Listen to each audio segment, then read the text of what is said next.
ए जी चाय P low. अरे वाह। शक्कर है नहीं गेम में। जब घरे में शक्कर नहीं के तो चाय में कहाँ से होई? अच्छा शक्कर नहीं के कोनो बात ना, हम लेके राजा आवता जी तोहरा घर में दाल चावल साग सब्जी कुछो नहीं खे। अरे रानी जी तो हम सब लेके आ जाता नहीं। हमू चलब तोरा संगे। चला ठीक बा, हम साड़ी बदल के आवता ए, अब साड़ी बदलबू तो यही साड़ी में चलब। तो का खराबी बा ये साड़ी में? तोहरा ना बुझाई। गई 1 घंटा। का कहला? अरे तो के कहाँ कुछ ना। ठीक बा, अब तू ही जा, हम ना जाए।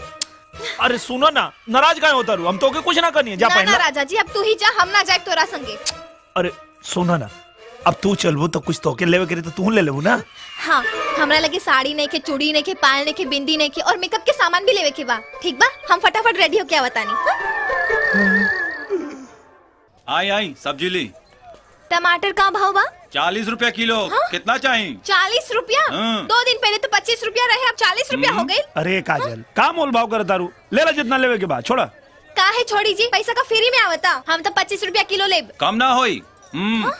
अरे जवन लेवे के बाद ले ला, छोड़ा ना। 10 रुपया ज्यादा ले ले से इनकर महल पिटाई ना, 10 रुपया ज्यादा दे ले तो माल बिकाई, ले ला। ए जी एमे तो खाली 100 रुपया बा, एमे तो खाली टमाटर आई, हमार टिकली पाउडर कैसे किनाई? अरे 100 रुपया बात, आज टमाटरे न किनाई, टिकुली गाजर कहाँ से ले आई?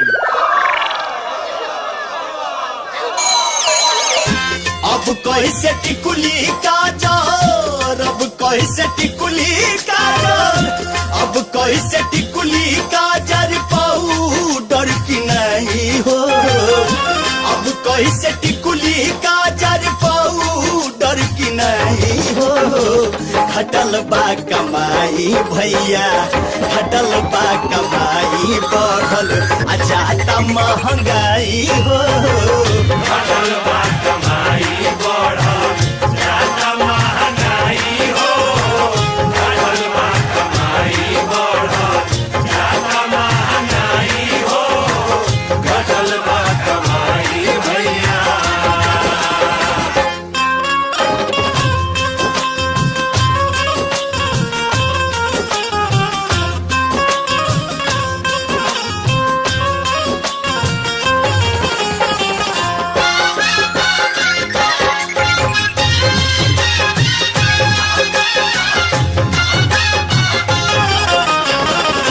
बरखा में ठोपे ठोपे चुआता पलानिया, बरखा में ठोपे ठोपे चुआता पलानिया। धनिया के चाही देखो झुमका झुलानिया, धनिया के चाही देखो झुमका झुलानिया। खर्ची जुटाई केहू, खर्ची जुटाई हो भैया, खर्ची जुटाई केहू की झूलानी गढ़ाई हो। घटल बा कमाई भैया, घटल बा कमाई, बढ़ल जाता महंगाई हो।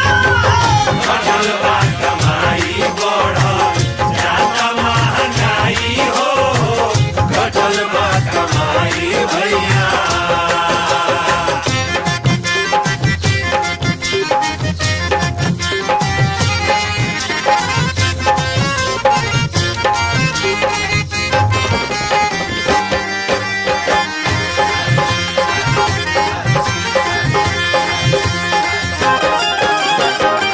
सेजिया पे महूगी के बोली लागे मारा चा, बोली लागे मारा चाले, बोली लागे मारा चा। हो जाई लइका ताऊ खइबा कैसे खाना चा, हो जाई लइका ताऊ खइबा कैसे खाना चा। कहिया ले रात केहू, कहिया ले रात केहू, कहिया ले रात केहू सुखाने बिताई हो। घटल बा कमाई भैया,